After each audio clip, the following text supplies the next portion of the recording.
Salutations distinguées mes chers amis, on se retrouve pour une nouvelle vidéo, une nouvelle breaking news. Je crois que ça fait un peu plus d'une semaine que j'ai fait une breaking news, je vous ai dit je vais ralentir un petit peu la cadence des breaking news parce qu'une fois par semaine comme ça, de régler et tout, c'est pas forcément... Enfin je trouve que c'est pas top parce que les news changent pas tant que ça, enfin ne changent pas tant que ça, mais en même temps on va parler des mêmes choses j'ai envie de dire. Mais la dernière fois que j'ai fait une breaking news c'était le 4 août, donc ça fait plus de 10 jours, donc ça va, je suis bien, au niveau du timing là ça va, je suis bien. Bref, on se retrouve pour cette breaking news, comme d'habitude, le disclaimer habituel, blablabla, je ne suis pas là pour vous influencer, vous dire quoi penser. Tu sais, le pire c'est que je dis ça à chaque fois, mais je pense que vous me connaissez, vous savez que c'est le cas, donc je sais même pas pourquoi je le dis en fait ça. Bref, dans tous les cas, je vais vous donner mon opinion personnelle sur l'actualité. Je vais lire les gros titres du 20 minutes, c'est pas parce que j'aime bien ce site ou ce journal, c'est juste parce que moi je trouve que c'est bien agencé pour vous faire les breaking news. Donc c'est parti, on y va. Le plus grand titre, c'est Joe Biden qui s'exprimera à 21h45 heure de Paris sur du coup les événements en Afghanistan. Je sais pas si vous avez suivi, mais les talibans, donc les forces talibanes, c'est comme ça que ça se dit, ont investi la capitale de l'Afghanistan. On sont en train de reprendre le pouvoir après avoir été chassé par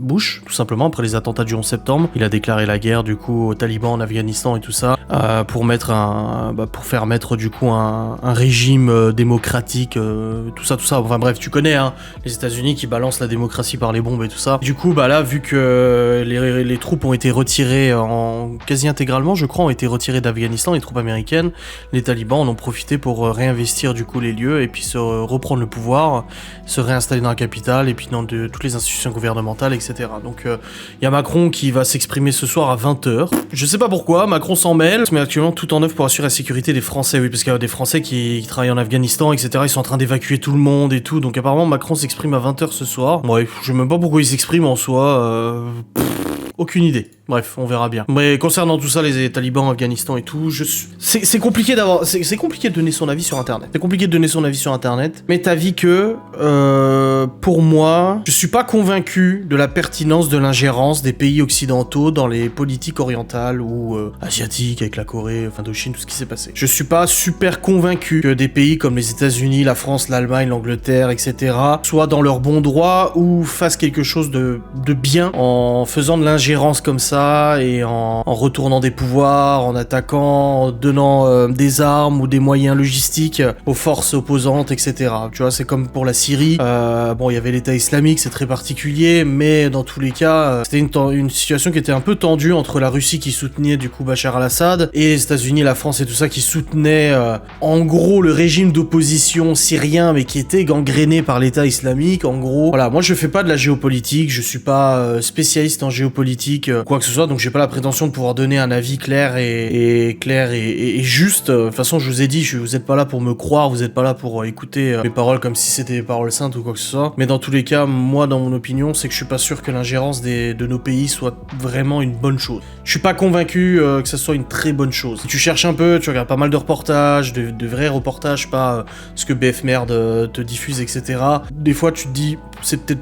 Enfin, c'est compliqué, hein, mais est-ce que ça valait vraiment le coup? Est-ce que c'est mieux maintenant? Est-ce que c'était pas... C'était grave, hein, là, je dis pas que la situation de la Libye avec Kadhafi, etc. n'était pas grave, attention, hein. Là-dessus, je peux pas me prononcer. Mais je dis juste que, est-ce que, depuis l'intervention de nos pays, ça s'est amélioré, c'est nettement mieux? Je ne sais pas, C'est compliqué comme situation. Donc, je sais que c'est un sujet délicat. Comme je vous ai dit, je vais me faire allumer la gueule, hein, sur Twitter, machin, en disant, ah, t'as vu ce qu'il a dit? Mais après, c'est juste mon opinion, hein. Mon opinion à moi, c'est que je suis pas sûr que l'ingérence soit une très très bonne chose. Voilà, j'ai pas de solution. Je peux pas dire oui c'est bien, non c'est pas bien. Je suis pas sûr. C'est-à-dire que je doute sans savoir si c'est le cas ou c'est pas le cas. Voilà, je dis pas ah non, on doit pas s'emmêler, on laisse se démerder entre eux avec tous ce bordel et tout ça.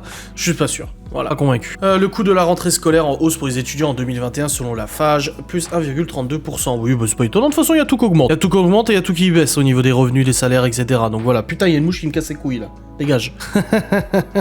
Nous avons ensuite une rentrée des classes sous le signe du variant Delta. J'ai entendu qu'il y avait le variant colombien. Non. Il y avait un autre variant qui arrivait, je sais plus lequel. Non, colombien, c'est une connerie, je crois. Mais il y a un autre variant qui arrive aussi et tout. Putain, c'est horrible parce que que j'ai mon opinion sur le Covid et tout ça. Hein. Comme je dis, oui, le Covid tue des gens, oui, comme le cancer, quelque chose. Mais moi, je commence à en avoir plein de cul de cette situation de Covid et tout. Si je commence à saturer, ça me casse les couilles. En train de nous prendre pour des cons sur plein de points. Voilà, là, j'ai lu pas mal d'articles, j'ai vu pas mal de vidéos concernant certains traitements qui ont été utilisés dans le cadre du Covid-19. Apparemment, des traitements qui ont porté leurs fruits sur plusieurs personnes. Il y a eu des témoignages de plusieurs personnes dans des médias moins mainstream que BF Merde et CNews et tout ça.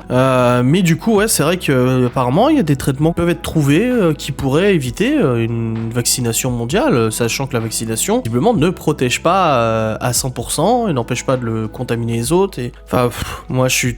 Ouais, bref, tu connais mon opinion, toi qui me suis. Et voilà, il y a un an, quand je faisais des breaking news en disant on va nous imposer un passeport vaccinal pour pouvoir voyager, machin et tout ça, je me souviens, je l'avais dit, hein, je suis sûr que vous retrouvez la breaking news, j'avais dit putain on va nous imposer ça et je me faisais traiter de complotiste dans les commentaires. Ouais, tu te rends compte, tu diffuses un discours complotiste, jamais ils nous empêcheront d'aller dans certains lieux, mais là on nous empêche carrément d'aller dans un hôpital si t'es pas vacciné ou si t'es pas testé. Enfin je veux dire, au bout d'un moment, merde quoi. Là je vous le dis, mon expérience personnelle, aujourd'hui on est allé amener les petits chats à Épinal, on a fait 2-3 magasins, du coup c'était l'heure de manger, on avait tous faim, je dis bon on va au KFC, sauf que nous on a notre passeport sanitaire, vu qu'on avait fait un test PCR la semaine dernière, il était plus valide. Et ben j'ai essayé. Voilà, on est allé dans le KFC parce que samedi c'est ce qu'on a fait, on nous a même pas demandé notre papier, on nous a rien demandé du tout, on n'a pas toussé sur les gens, on n'a pas contaminé les autres, et du coup on est rentré dans le KFC, on a commandé à la borne, on est allé s'installer. Au moment de demander de venir chercher le plateau, la mère de Laura et Malone y sont allés parce qu'ils ont le pass sanitaire, enfin la mère de Laura est vaccinée et tout, et à ce moment-là ils nous ont demandé de venir et de présenter nos passeports, et j'ai dit bah écoutez, le v'là, mais de toute façon il est plus à jour, la date est dépassée et tout ça.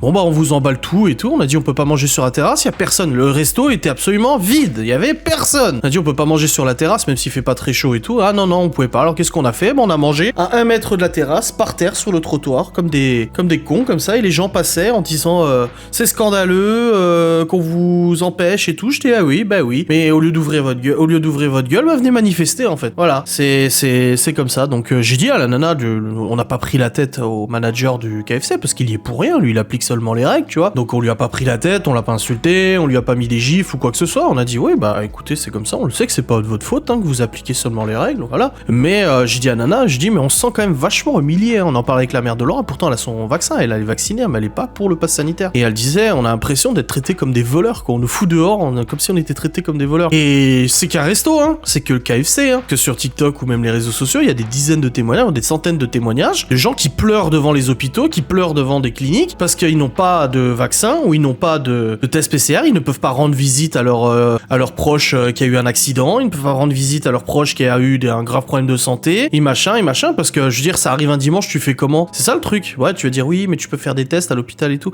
Enfin voilà, c'est très compliqué, on arrive dans une ambiance très très compliquée là, de ségrégation là, clairement. Alors on m'a pris la tête encore une fois parce qu'il y avait le mot ségrégation qui était sur une pancarte que mon père a réalisée. Vous savez, le mot ségrégation a une définition. La définition, c'est écarter un groupe d'un autre pour certaines raisons. Oui, la ségrégation, tout de suite, ça te fait penser à la ségrégation raciale en Afrique du Sud, aux États-Unis et tout ça, qui s'est déroulée du coup il y a quelques dizaines d'années pour écarter les personnes de couleur noire, les personnes à la peau noire, et les empêcher d'accéder à certaines commodités, à certains restaurants, à plein de choses, etc. Je pense que vous connaissez l'histoire, hein, vous la connaissez de toute façon, hein, j'espère bien. Mais le mot ségrégation n'est pas forcément rattaché à cette époque. C'est un mot qui est dans le dictionnaire et qui a une définition propre et qui concerne pas forcément que les personnes de couleur noire, qui concerne aussi des groupes d'individus en fait, tout simplement. Donc la ségrégation c'est ça, et c'est ce qui est en train de se passer, c'est qu'il y a une ségrégation sanitaire, c'est qu'on empêche un groupe d'individus d'accéder à certaines commodités, à certains soins, à certaines choses parce que ces personnes-là refusent de se faire vacciner. Voilà, tu vas me dire oui, ils peuvent faire le test certes, mais c'est quand même scandaleux parce que je te rappelle qu'en octobre, le vaccin, le test PCR ou antigénique va être payant et tout le monde n'a pas les moyens de se faire tester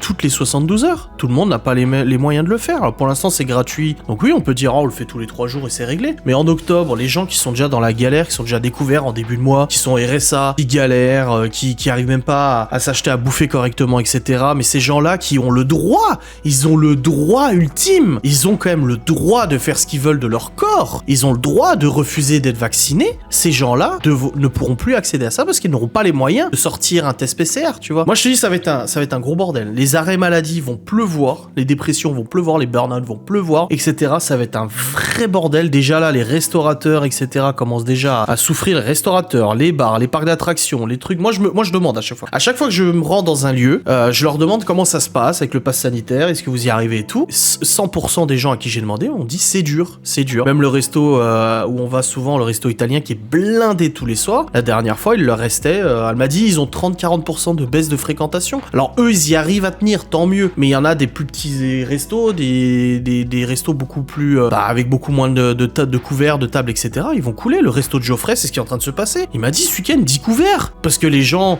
s'ils ont le pass sanitaire, ils se disent bon allez, on va aller vraiment machin. Mais les petits restos qui sont des restos un peu d'appoint, genre même les restos chinois, les trucs comme ça, eux ils vont couler. Enfin bref, on arrive dans... Mais là, je fais mon discours et j'assume mon discours. Je vais me faire péter la gueule, mais j'en ai rien à foutre, je veux dire. Mais mettez-vous un doigt dans le cul et arrêtez de me faire chier parce que moi, je donne mon opinion. L'opinion, c'est que j'assume, je suis youtubeur et je prends position contre ce pass sanitaire parce qu'il y en a très peu qui le font. La fois, j'ai regardé une vidéo d'un youtubeur qui fait des critiques cinéma, je sais plus comment il s'appelle, Dirty Tommy, je crois, et il prenait position contre le pass sanitaire. J'ai commenté en disant bravo, un youtubeur qui prend position. Là, vendredi, je vais tourner une vidéo justement très particulière, un reportage où c'est quelqu'un qui prend position aussi sur certains points et je sais que c'est des choses qui sont pas forcément populaires. Actuellement, en France, en 2021, le 16 août, c'est impopulaire de dire je suis contre le fait de me faire vacciner, voilà. Je suis contre le fait de me faire vacciner ou même je peux être pour le vaccin mais contre le pass sanitaire, tu vois. Je suis contre le fait d'être obligé de montrer un papier pour pouvoir accéder à des trucs, voilà. C'est très impopulaire parce que il y a de la violence des deux côtés pour les anti-vaccins, anti-pass sanitaire et pro-pass sanitaire. J'ai pas envie de dire anti-vax en fait parce que j'ai manifesté, ça fait 4 fois que je manifeste le samedi. J'ai côtoyé des gens, j'ai vu, il y a de tout, il y a des pompiers, des gendarmes. J'ai discuté avec des gendarmes, vraiment des gendarmes en uniforme qui sont contre le fait de se faire vacciner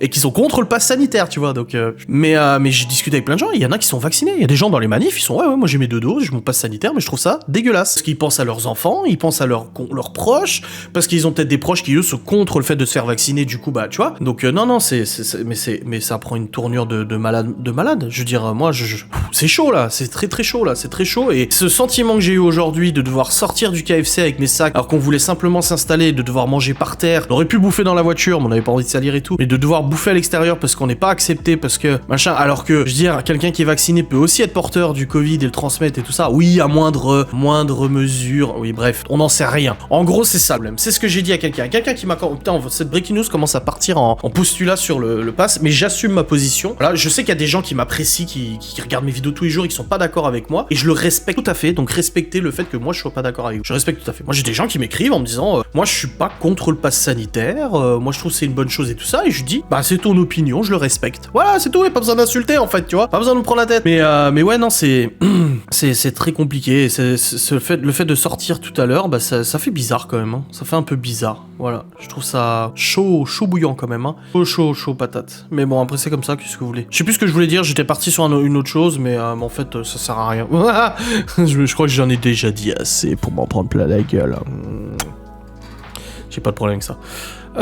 Du coup, intercepté au péage avec 59 000 € en liquide dans leur bagage. Ah oui, t'as pas le droit à plus de 10 000 € non déclarés, je crois, quelque chose comme ça. La semaine de tolérance est finie, place au contrôle du pass sanitaire. La police est dans la rue et contrôle le pass sanitaire. Avez-vous votre pass? Non. Faites-vous vacciner? Non. Avez-vous fait un test PCR? Non. Allez gros, on y va.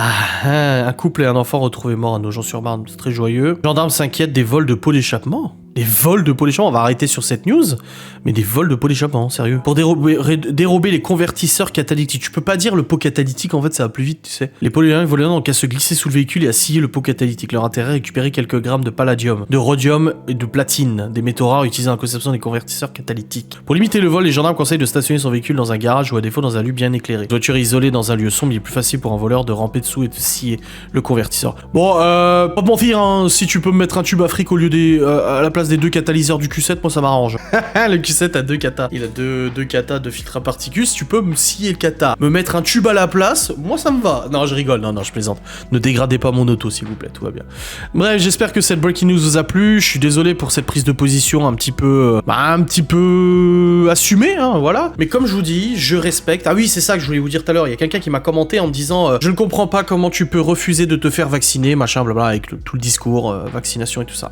Je lui ai dit, ah oui, je comprends pas pourquoi tu refuses. Et j'ai dit, pourquoi pas? Il m'a répondu en disant, oui, mais bon, quand tu regardes les chiffres, etc., je vois pas, machin. J'ai dit, bah, le problème, c'est que je doute de ce qu'on nous donne comme information. Je pense que là, au niveau gouvernement, on a de quoi douter. Ça fait quand même des dizaines d'années qu'on nous prend pour des cons, si tu te renseignes un petit peu. Je dis, bah, dans le doute, je m'abstiens. Le doute fait que je m'abstiens, je prends pas de risque. Voilà. C'est comme demain, je roule avec la DS ou le Q7, je veux doubler une bagnole devant moi. Du moment où j'ai le doute sur la capacité à doubler, je ne le fais pas. Voilà. Tu doutes, je m'abstiens. Tout simplement. Oui, mais machin. Non, je doute, je m'abstiens, c'est mon droit, c'est mon opinion. Moi, comme je vous ai dit, demain, moi, Laura, elle vient en me disant j'ai changé d'avis, je veux me faire vacciner, je trouve que c'est une bonne chose. Ok. Les parents de Laura sont vaccinés, pas de problème, on en parle entre nous, y a pas de souci, on se juge pas, on se critique pas, on s'insulte pas, en fait, tu vois. Par contre, il y a des gens qui sont beaucoup plus virulents quand on vient leur dire, là, on était, dernière anecdote avant de terminer, je disais, c'est une longue breaking news, ça change un peu. Mais la dernière fois, on était en train de faire la queue à la pharmacie pour se faire tester, pour avoir le pass sanitaire, pour aller sortir avec les gosses et tout. On était tous les deux avec Laura, on attendait et tout ça. Puis il y a un mec derrière, qui dit de toute façon, cette situation, etc., c'est la faute à ceux qui se sont pas vaccinés. Je reviens du sud, c'est hallucinant. Les gens, ils ont pas de masque, ils respectent rien. De toute façon, c'est pas dur. Ceux qui mettent pas de masque, ils respectent rien. C'est ceux qui sont pas vaccinés. Ça serait déjà terminé depuis longtemps. Si on s'était tous fait vacciner rapidement. Je comprends pas. Moi, j'attends ma deuxième dose. Donc déjà, ça veut dire que tu t'es pas fait vacciner depuis le début. J'attends ma deuxième dose. Bref, le mec, il crachait sur la gueule des gens qui voulaient pas se faire vacciner. Et moi j'étais comme ça, Laura elle me dit oh putain il m'énerve, je dis laisse, on s'en fout, c'est son opinion, s'il a envie de gueuler, ça me passe au-dessus de la tête, voilà. C'est pour ça si demain je croise quelqu'un qui me vient me prendre la tête en disant t'es pas vacciné machin et tout ça, je dirais ouais ok. Eh tu veux quoi, tu veux me forcer, tu veux prendre mon bras, m'amener au centre de vaccination de force? Mais tu auras du mal à te déplacer. Bref, je vous remercie d'avoir regardé cette vidéo. Voilà, j'assume. Et soyez respectueux dans les commentaires. Respectueux envers moi, bon, ça sert à rien de le dire. Vous êtes quand même une majorité à l'être. Mais moi, je respecte. Voilà, vous vous faites vacciner, vous êtes pour le pass sanitaire. Il y a des gens qui m'ont commenté en disant je suis pour le pass. Je dis ok, pas de problème. On peut s'entendre quand même, tu sais. Je pense que ça va, hein, on peut s'entendre. Allez, des bisous.